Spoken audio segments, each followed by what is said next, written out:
Bonjour à tous, ravie de vous retrouver pour cette toute nouvelle émission médicale Check-up Santé. C'est 30 minutes d'informations précises et détaillées sur toute l'actualité médicale en France et en Israël. Chaque semaine, je serai accompagnée d'experts médicaux pour répondre à toutes vos interrogations. Et aujourd'hui, je reçois Eva Dedouche, gynécologue à Tel Aviv. Nous allons parler ensemble des cancers gynécologiques, de l'utérus, de l'endomètre et des ovaires, des symptômes à la prise en charge, et nous vous dirons tout sur les traitements existants. Enfin, notre dernière rubrique sera consacrée aux innovations médicales et vous verrez que dans ce domaine, Israël excelle. Voilà pour le sommaire, on démarre tout de suite avec les news de la semaine.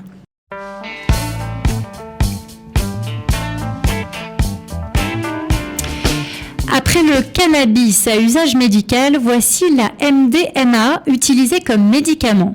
Populaire dans certaines soirées, cette drogue aussi appelée ecstasy est depuis longtemps étudiée pour ses effets positifs, en particulier sur certains cas extrêmes de stress post-traumatique. Fort de ces résultats, le ministère de la Santé israélien a sauté le pas en autorisant le traitement de 50 patients d'hôpitaux psychiatriques à l'aide de cette drogue. Et les résultats sont stupéfiants. Plus de la moitié de ces patients ont montré une très nette amélioration avec une disparition des symptômes post-traumatiques. Cette découverte qui a fait le tour du globe est en train de faire évoluer le débat sur l'utilisation des psychédéliques comme traitement dans les maladies post-traumatiques. L'autorité du médicament américaine pourrait ainsi autoriser cette nouvelle thérapie dès 2021. Zoom à présent sur la cigarette électronique et ses usages dangereux pour la santé. Le ministère de la Santé israélien a en effet émis ces derniers jours un avertissement contre l'usage d'huile de cannabis dans les cigarettes électroniques pouvant, je cite, provoquer la mort. Cet avertissement intervient alors qu'aux États-Unis, 5 personnes sont décédées après avoir utilisé ces vapoteuses.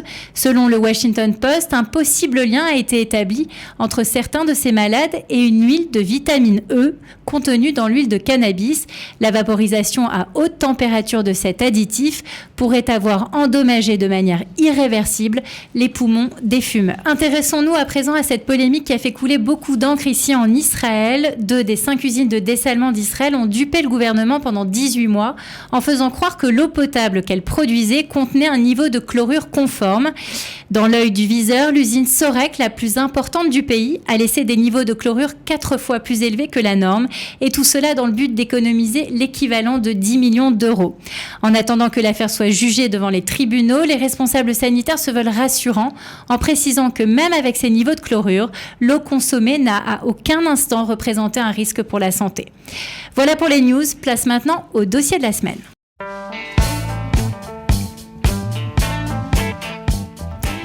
Et cette semaine, nous allons nous intéresser au cancer gynécologique, celui des ovaires, du col de l'utérus et de l'endomètre. Et pour en parler, je suis avec Eva Dedouche, gynécologue à Tel Aviv. Bonjour Eva. Bonjour Johanna. Merci beaucoup d'avoir accepté notre invitation. Alors déjà, avant de commencer, je voudrais qu'on fasse un petit cours d'anatomie. Qu'est-ce que l'on appelle l'utérus et qu'est-ce que l'on trouve au niveau de cet utérus? Où se trouve le col, où se trouve l'endomètre?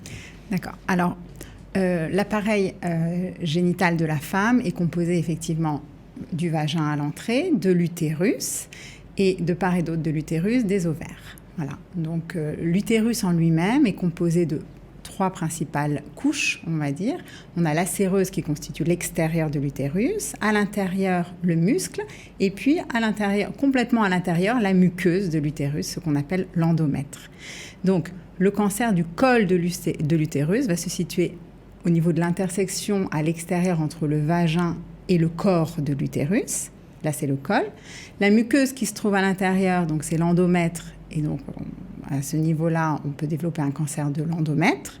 Et puis donc, complètement de part et d'autre de l'utérus, on a 2 ovaires. Et ensuite, on peut parler effectivement des cancers de l'ovaire. Alors, il y a une distinction qui est assez facile à faire entre le cancer du col de l'utérus et l'endomètre. La population touchée n'est pas la même. Tout à fait. Alors en fait, le cancer du col de l'utérus, on a tendance à dire que c'est plutôt un cancer de la femme jeune, puisque c'est un cancer qui est lié essentiellement au virus qu'on appelle le papillomavirus, qui est transmis sexuellement. Donc c'est un cancer de la femme en activité sexuelle, on va dire. Donc, de la femme jeune à partir de, on ne va pas donner d'âge, mais de la femme jeune jusqu'à, disons, 65 ans à peu près. Le cancer de l'endomètre, lui, c'est typiquement le cancer de la femme ménopausée qui va effectivement se plaindre de métrorragie, c'est-à-dire de saignement après la ménopause. Et là, c'est le cancer de l'endomètre. Alors, je voudrais qu'on s'arrête plus précisément sur le cancer du col de l'utérus. On sait tous qu'il existe un vaccin. Déjà, première question, est-ce qu'il est efficace à 100%? Alors, aucun vaccin n'est efficace à 100%. Mais effectivement, il a été retrouvé que dans la population des femmes qui vont être vaccinées avant d'avoir été touchées par le virus, il protège jusqu'à 99%. Donc, c'est vraiment une efficacité très, très importante, notamment le Gardasil 9 qui sort là actuellement et qui est très efficace. Il va être mis sur le marché très prochainement. Tout à fait. Et qui est efficace contre 9 souches du papillomavirus. Et donc, c'est un vaccin qui est extrêmement efficace. À partir de quel âge on préconise la vaccination? Alors, les choses ont beaucoup changé dernièrement. Aujourd'hui, on préconise la vaccination à partir de 9 ans. Mais typiquement, ici, en Israël, il y a des campagnes. Les vaccins sont faits à l'école. Et effectivement, on vaccine les jeunes filles et les jeunes hommes, d'ailleurs, entre 9 ans et 14 ans. Mais une jeune femme qui n'aurait jamais eu de rapport sexuel, donc qui n'aurait jamais été en contact avec le papillomavirus, peut toujours être vaccinée plus tard, même avant ses premiers rapports sexuels. Il n'y a pas de problème. Et si on ne désire pas être vacciné, est-ce qu'il existe un autre moyen de se protéger, sachant encore une fois que ce papillomavirus ne viendrait que de l'extérieur? On est bien d'accord? Tout à fait. Alors, si on ne désire pas être vacciné, après, c'est un choix personnel, mais effectivement... Est-ce que le préservatif peut faire cet usage de protection pour les jeunes filles? Alors non, le préservatif ne suffit pas. Le papillomavirus est un virus qui se transmet par contact direct. Voilà. Donc, on peut très bien avoir du papillomavirus au niveau de la peau, ça peut se présenter sous forme de verrue, ou au niveau des organes génitaux externes, donc au niveau du pubis, au niveau des lèvres, etc. Et donc, le préservatif, en lui-même, ne va pas protéger toute la zone de contact lors du rapport sexuel. Donc, on peut très bien être contaminé juste dû au contact avec le papillomavirus. Donc aujourd'hui, pour vous, il n'y a pas de débat, il faut se faire vacciner. Je vous rappelle quand même qu'il y a eu une énorme polémique autour, une controverse au sujet d'un lien établi entre le vaccin et l'apparition d'une maladie auto-immune telle que la sclérose en plaques. On en est où aujourd'hui? Alors, lien non établi. Aujourd'hui, je pense qu'à chaque nouveau vaccin, la polémique revient.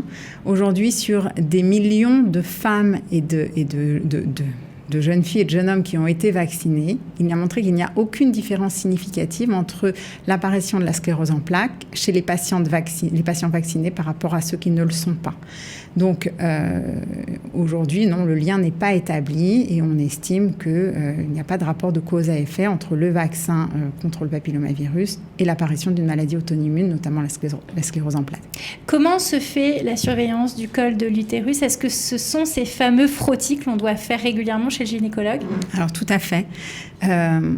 La surveillance du cancer du col de l'utérus et notamment des dysplasies, parce que ce qu'on cherche à faire, c'est éviter l'apparition du cancer du col de l'utérus. Et il faut préciser quand même qu'avant l'apparition du cancer de l'utérus, on va avoir ce qui s'appelle des lésions précancéreuses ou des dysplasies qui vont apparaître au niveau du col de l'utérus, qui sont d'ailleurs de plusieurs grades. Et le but du frottis va être de dépister ces dysplasies-là pour les traiter avant l'apparition du cancer. Et donc, effectivement, on va surveiller par des frottis. Et les recommandations sont initialement deux frottis tous les ans et ensuite on pourra espacer tous les 3 ans. Ce sont les recommandations officielles. Et alors, au cas où quelque chose serait décelé, quel traitement existe aujourd'hui? Alors, c'est toujours pareil, tout va dépendre du stade de la lésion. On va parler de lésions précancéreuses. Sur les stades très très précoces, on peut être amené à faire du laser. Sur les stades plus avancés, on peut faire ce qui s'appelle une conisation, c'est-à-dire enlever la partie qui va être abîmée, lésée, notamment par le papillomavirus. Et puis après, au stade de développement du cancer, on passe à de toute autre thérapie. Voilà, là on vient de voir la partie col de l'utérus. Maintenant, on va remonter, on va aller dans le corps de l'utérus au niveau de cette muqueuse qui est en contact avec l'air libre finalement de l'utérus que l'on appelle l'endomètre. Alors, ce cancer de l'endomètre, lui, concerne des femmes, comme vous avez dit, ménopausées. Quels sont les premiers symptômes qui doivent alerter ? Alors, à l'inverse, justement, en fait, le col, lui, est en contact avec l'extérieur, et notamment par le biais des rapports sexuels. L'endomètre se trouve, c'est la partie supérieure de l'utérus qui n'est pas en contact avec l'extérieur, donc qui est fermée par le col, et donc c'est un organe interne. Donc, les patientes qui vont effectivement développer des lésions et des cancers au niveau de l'endomètre vont saigner, elles vont avoir des métrorragies après la ménopause. C'est le tout premier signe qui alerte et qui doit alerter et qui doit orienter vers un gynécologue pour faire notamment une échographie pelvienne pour vérifier justement cet endomètre. Et là, on en est au niveau des traitements ? Alors, le cancer de l'endomètre, il a un très bon taux de survie aujourd'hui. Le traitement va être chirurgical dans la grande majorité des cas, c'est-à-dire il va consister à faire une hystérectomie ou une ablation de l'utérus. Totale de l'utérus. Une ablation totale de l'utérus. Je rappelle qu'on parle de femmes ménopausées. Donc il n'y a pas d'effet secondaire, c'est ça ce que vous dites ? Alors, bien entendu, je peux pas aller si loin que ça. C'est parfois difficile pour une femme de se faire enlever son utérus. Mais en tout cas, c'est de la chirurgie que les gynécologues ont l'habitude de faire. Et dans une grande majorité des cas, ça suffit au traitement. Dans d'autres cas, en fonction du stade de l'évolution, on peut rajouter une radiothérapie ou une curée de thérapie. Ce sont des rayons, comme on dit classiquement. Et dans des cas plus avancés, voire de la chimiothérapie. Ouais. Eva, je voudrais maintenant qu'on s'intéresse au cancer des ovaires, dont on dit qu'il est quand même la 4e cause de décès par cancer chez la femme. Alors, contrairement au cancer du sein, qui lui peut être repéré très précocement grâce aux techniques d'imagerie, il semblerait que le cancer des ovaires, lui, reste plus difficile à détecter à l'échographie. Pourquoi ce mystère autour de ces ovaires? On n'arrive pas à accéder par les sondes échographiques à l'intérieur des ovaires? Si, tout à fait. On peut aussi dépister le cancer de l'ovaire. Seulement, il y a des campagnes de dépistage pour le cancer du sein, étant donné que c'est le premier cancer de la femme. Donc, il y a des campagnes de dépistage très importantes pour faire effectivement des mammographies pour la femme. Mais ce n'est pas le sujet. En ce qui concerne les ovaires, c'est un cancer qui, même s'il est responsable de décès, est moins fréquent dans la population de la femme puisque c'est le 12e cancer chez la femme. En général, effectivement, on dépiste le cancer de l'ovaire grâce à une échographie pelvienne ou endovaginale. Aujourd'hui, je pense que beaucoup de gynécos ont accès à cette échographie pelvienne, mais ce n'est pas un examen de routine ou un examen de dépistage. Et effectivement, comme les ovaires sont un organe interne, il y a beaucoup moins de signes cliniques avant la découverte de la maladie. C'est d'ailleurs aussi pour cela que l'on dit que quand on découvre un cancer à l'échographie, souvent c'est à un stade avancé, mais tout simplement parce qu'il n'y a pas eu des examens de routine, de contrôle qui ont été faits dans un laps de temps plus court, comme ça peut être fait pour le sein, par exemple. Exactement, et puis aussi parce qu'il n'y a pas de symptômes, ou très peu. À partir du moment où les symptômes vont commencer à apparaître, c'est-à-dire des douleurs ou de l'acide dans le ventre, c'est-à-dire du liquide dans le ventre, etc., souvent, c'est qu'on est déjà à un stade avancé parce que tout simplement, les ovaires ne se voient pas. Ils sont à l'intérieur du corps. Ce qui n'est pas le cas pour le sein ou pour l'endomètre, à partir du moment où on va saigner, ou pour le col, où on peut faire des frottis. Là, c'est un dépistage qui est complètement différent. Mais effectivement, quand on prend en charge des cancers de l'ovaire chez une patiente qui irait chez un gynécologue régulièrement et qui ferait des échographies pelviennes régulières, si on prend en charge le cancer de l'ovaire de façon précoce, on a un taux de survie qui est bon aussi. Alors justement, est-ce qu'aujourd'hui, on guérit d'un cancer des ovaires ? Tout à fait. On peut guérir d'un cancer des ovaires, bien sûr, à condition qu'il soit pris en charge précocement. Quels sont les traitements ? Ils sont essentiellement chirurgicaux ? Oui, ils sont chirurgicaux, bien entendu. Chirurgicaux, plus ou moins chimiothérapie derrière. Qu'est-ce que vous préconisez comme surveillance pour une personne qui n'est pas à risque versus une personne qui aurait un gène favorisant la survenue de ces cancers ? Je pense au BRCA1, BRCA2. Vous parlez de tous les cancers pour les ovaires, toujours pour les ovaires. On reste dans les ovaires. Qu'est-ce qui serait bien pour ces femmes qui nous écoutent ? Combien de fois par an elles doivent-elles se faire contrôler leurs ovaires par échographie ? Alors, tout dépend de leur âge, bien entendu. Si on a une femme qui a toujours un désir de grossesse, etc., Je pense que les femmes jeunes... Alors, les femmes mutées, c'est différent, qui ont des mutations effectivement BRCA1, BRCA2. Il faut rappeler que la mutation du gène BRCA1, BRCA2 va favoriser notamment les cancers du sein et les cancers de l'ovaire. Donc, les femmes qui sont mutées et qui veulent avoir des enfants, on va les laisser un petit peu tranquilles et on va leur faire une échographie tous les ans.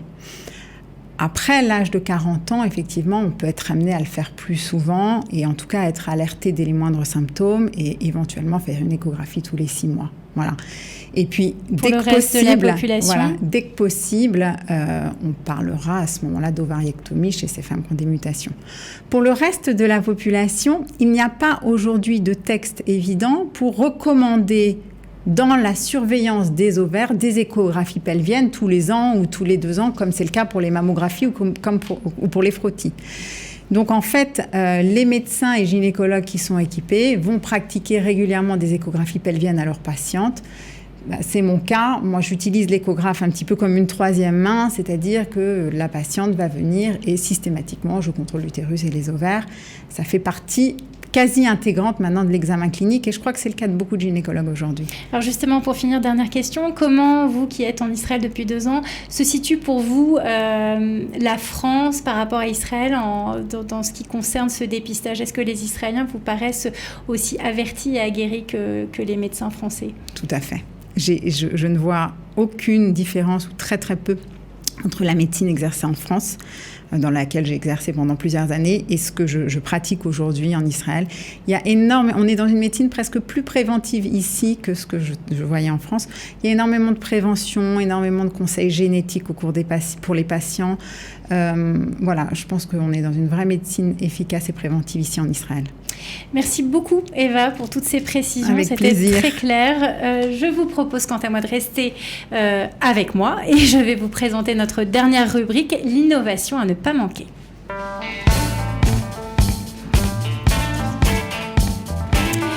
Et justement, on va rester dans le sujet avec ce test mis au point par des chercheurs de l'Université de Tel Aviv qui permet de dépister beaucoup plus précocement un cancer des ovaires. Alors le principe est le suivant, repérer dans le liquide utérin la présence de protéines dont certaines pourraient trahir la présence d'un cancer. Cette découverte pourrait constituer une avancée de taille, en particulier auprès des femmes présentant des facteurs de risque et dont la prise en charge précoce est une condition indispensable à la guérison. Voilà, c'est la fin de Check-up Santé. Merci beaucoup de nous avoir suivis. Je vous retrouve la semaine prochaine et d'ici là, portez-vous bien.